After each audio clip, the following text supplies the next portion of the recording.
গতকাল কিন্তু দীর্ঘ 9 বছর পর ফুরফুরা শরীফে গিয়েছিলেন মুখ্যমন্ত্রী মমতা বন্দ্যোপাধ্যায়। সেখানে গিয়ে ইফতার অনুষ্ঠানে যোগ দেন তিনি।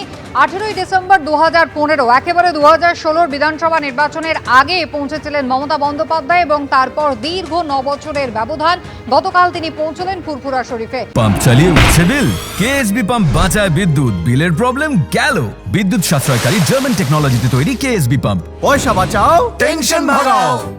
মুসলিমদের কথা ভুলে গিয়েছিলেন, এখন ভোট এসেছে তাই ফুরফুরা শরীফ গেলেন, এমনটাই কটাক্ষ বিজেপির। আর পাল্টা মমতা বন্দ্যোপাধ্যায় বলছেন, যখন কাশী বিশ্বনাথ মন্দিরে যাই, যখন দুর্গাপুজো করি, তখন ওরা বলে না।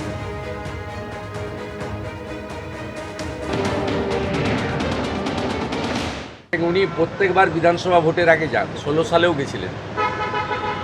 5 বছর ফুরফুরার কথা ভুলে গেছিলেন, মুসলিমদের কথা ভুলে গেছিলেন। এখন ভোট এসেছে তাই ফুরফুরায় যেতে হবে। 16তেও গেছিলেন, আবার 26-এ ভোট আসছে, চাপে আছেন। পশ্চিমবাংলার হিন্দু ভোটার যারা তৃণমূলকে ভোট দেন, তারা একটু আজকে টিভির দিকে নজর রাখবেন।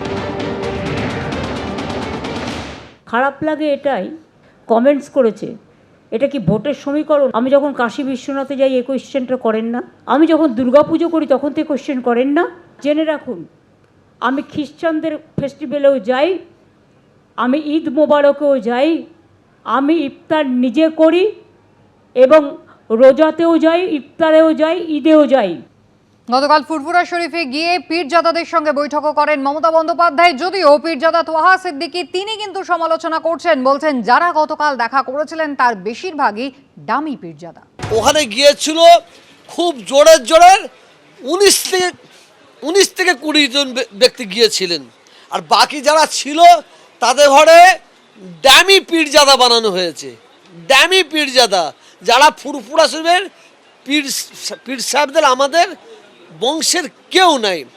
যারা বয়স্ক পীরজাদা তারা কেউ ছিল না। 2026-এর আগে কিন্তু ধর্মের ধ্বজা তুলে ময়দানে শাসক বিরোধী দুপক্ষই নেমে পড়েছে। একদিকে জেলায় জেলায় যখন বিজেপির পক্ষ থেকে পোস্টার দেওয়া হচ্ছে হিন্দু হিন্দু ভাই ভাই, তার পাল্টা এবার এই শহরে উত্তর কলকাতা থেকে দক্ষিণ কলকাতা বিভিন্ন জায়গায় হোর্ডিং পড়লো এবং ফ্লেক্স দেখা গেল শাসক দলের পক্ষ থেকে।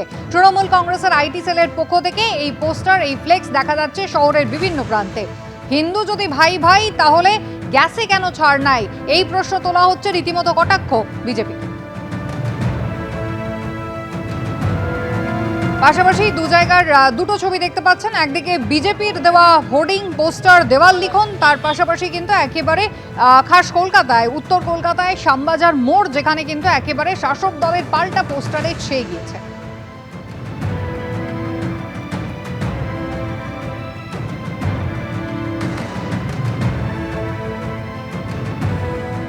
উত্তর কলকাতা নয়, গোটা রাজ্যের রায়গঞ্জ থেকে শুরু করে এদিকে আপনার ইয়ে পর্যন্ত, উত্তর কলকাতা দক্ষিণ কলকাতা পর্যন্ত সর্বত্রই মোটামুটি আছে। এখন বিষয়টা হচ্ছে, বিজেপি কয়েকদিন ধরে প্রচার করার চেষ্টা করছে হিন্দু হিন্দু ভাই ভাই, 2026-এ বিজেপিকে চাই।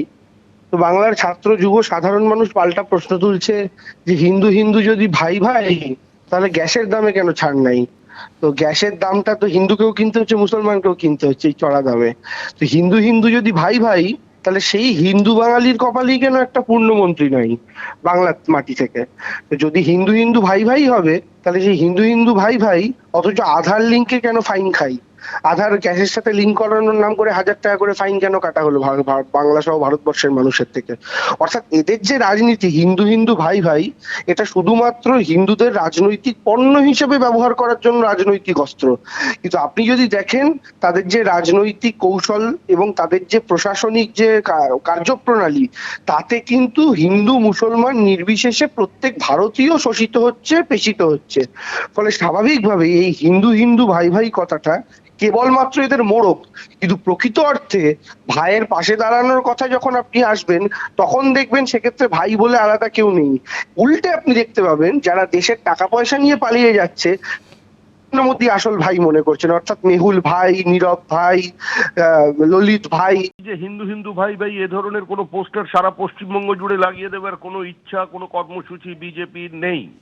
পশ্চিমবঙ্গকে বাঁচাতে গেলে, বাংলা এবং বাঙালিকে বাঁচাতে গেলে, বহুত্ববাদকে ধরে রাখতে গেলে, মত প্রকাশের অধিকারকে স্বীকার করাতে গেলে এবং সেটার প্রতিষ্ঠা সমাজে নিয়ে আসতে গেলে নির্দিষ্ট হিন্দু ভূখণ্ড দরকার। আর এই কারণেই পশ্চিমবঙ্গের জন্ম হয়েছিল। যে যাদের পালিয়ে যাবার কথা বলছেন, নীরব মোদী, মেহুল চোকসি, এরা ঋণ পেয়েছিল কাদের আমলে? ঋণ পেয়েছিল কংগ্রেসের আমলে।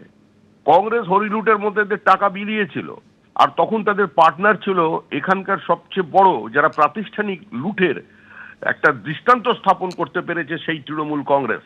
নরেন্দ্র মোদীর সরকারের আমলেই সবচেয়ে বেশি এনপি অ্যাকাউন্টে বা যারা টাকা নিয়েছিলেন, ঋণ খেলাপি করছিলেন, তাদের থেকে টাকা উদ্ধার করা হয়েছে। সুতরাং হিন্দু মুসলমানের বিভাজনের রাজনীতি বিজেপি করছে না। ওবিসির মধ্যে দিয়ে তাদের কোটাকে সম্পূর্ণ সংখ্যালঘুদের দিয়ে আজকে বিভাজন তৈরি করছে তৃণমূল কংগ্রেস।